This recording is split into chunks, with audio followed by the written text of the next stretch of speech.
Ok, pas tous, bien-aimés frères et sœurs. Vous devrez savoir une chose. Le Congo démocratique n'est pas en guerre contre le Rwanda. Le Rwanda est trop petit pour le Congo démocratique. Le Rwanda, on peut en faire au Congo démocratique une bouchée. Mais le Congo démocratique est en guerre contre l'OTAN, contre les États-Unis, contre l'Union européenne, contre le G7. Et vous avez d'autres paramètres qui rentrent en ligne de compte. À l'intérieur même du Congo démocratique, il y a la guerre entre les États-Unis et la Chine. Ce n'est pas une chose facile. Je critique Tshisekedi tout le temps d'ailleurs. Tout le temps, je le critique. Je suis d'accord avec lui qui ne négocie pas avec le M23. Tant que la feuille de route de Luanda ne sera pas appliquée. C'est-à-dire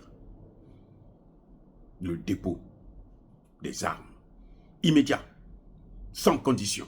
Ils déposent les armes, ils sont cantonnés, ils sont désarmés.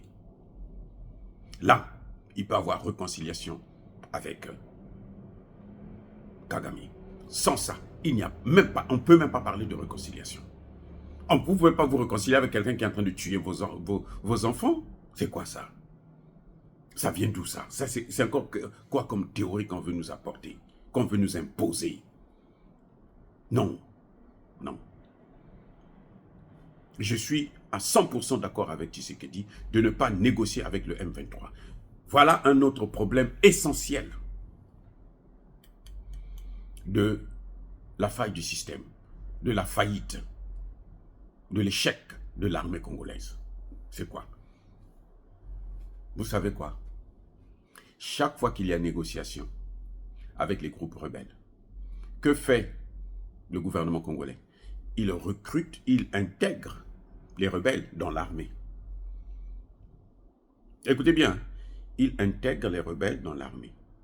Ça a toujours été comme ça depuis près de 20 ans, 25 ans. Chaque fois, on voit, bon, il faut négocier, il faut négocier. Qui demande ça? Les États-Unis, c'est la France, l'Angleterre, l'Allemagne, toute la clique là, des bandits, ceux qui ont fait pratiquer l'esclavage, la colonisation. Ils disent, mais intégrer, il faut négocier. On négocie et la finalité de la négociation, c'est absolument intégrer ces gens-là dans l'armée. Vous savez pourquoi l'armée congolaise est infiltrée? Et elle est infiltrée par qui? Question. Qui a infiltré l'armée congolaise? Mais ce sont les mêmes gens que l'on recrute, que l'on intègre dans l'armée. Ce ne sont pas des Congolais. Ce sont des militaires étrangers, des mercenaires étrangers, des terroristes même, en plus, qui viennent. Après, on oblige la communauté dite internationale, la communauté auto-proclamée internationale, elle dit, il faut négocier. Très bien, parce qu'il faut la paix. On veut la paix. On négocie. On prend ces gens, on les intègre dans l'armée. Quand on les intègre dans l'armée, vous savez ce qui se passe? Ce sont eux demain, quand ça va reprendre, ce sont eux qui vont encore soutenir le Rwanda, qui vont donner des informations. Les infiltrés que vous voyez dans l'armée là, c'est pour ça que l'armée congolaise est défaillante. C'est pour ça que l'armée congolaise est incapable de venir à bout.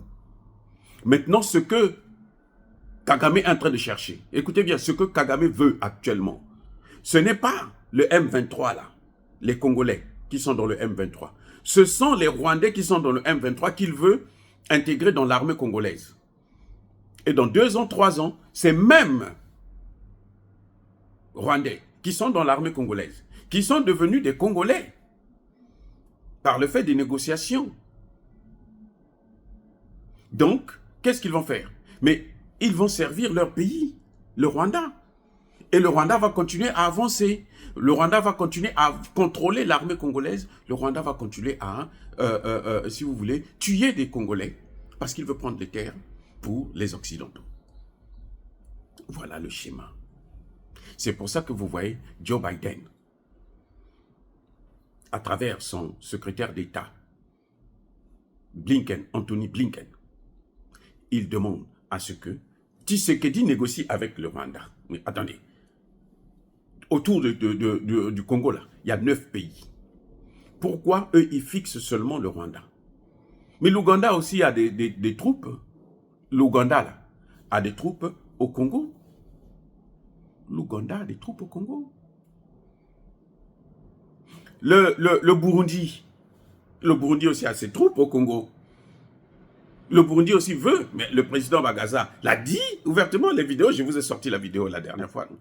Vous n'avez pas vu ça? Il parlait là à sa télévision, la télévision burundaise.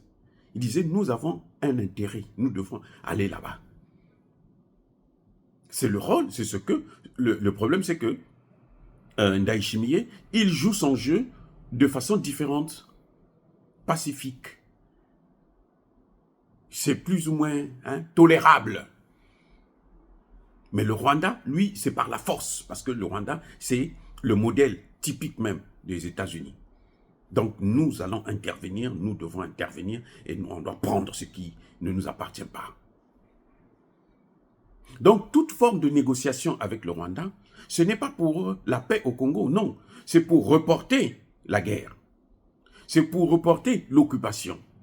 Et pour la rendre encore plus compliquée pour le gouvernement congolais.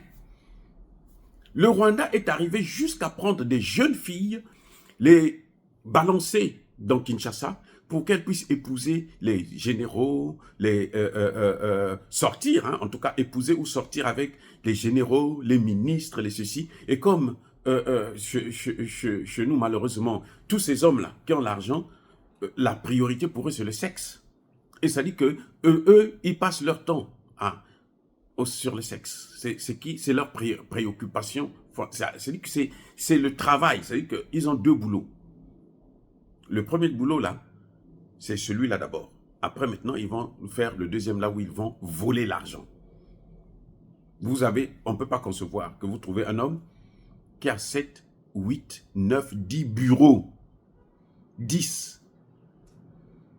Donc, il a une maison là, il achète des maisons, chacune de ces femmes-là a un bureau, a une maison. Mais c'est avec quoi? C'est pas avec le salaire normal, c'est avec l'argent volé. Sans compter les maîtresses qui sont là, par-ci, par-là, cachées, parce que pour eux, c'est un luxe, c'est un honneur de sortir avec toutes les femmes de la planète. C'est un problème. Donc la guerre que le Rwanda mène au Congo, elle est asymétrique. C'est ça qu'on appelle la guerre asymétrique. Utiliser tout le monde. Il prend des jeunes filles, il les envoie, elles ont une mission précise. C'est de faire un enfant, c'est de coucher avec tel ou tel, c'est de sortir, se marier, c'est tout.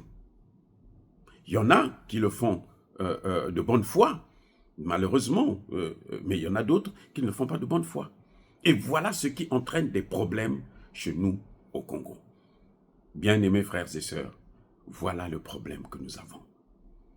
Donc la guerre, les négociations ne sont pas faites pour arranger les choses. Le président Tshisekedi doit équiper son armée et mener la guerre comme il se doit. Dire cela, c'est inciter à la haine ou à la violence, non. Yabakole Hervé. Soyez bénis, abondamment bénis par le Dieu des Kémites et par tous nos ancêtres angélisés.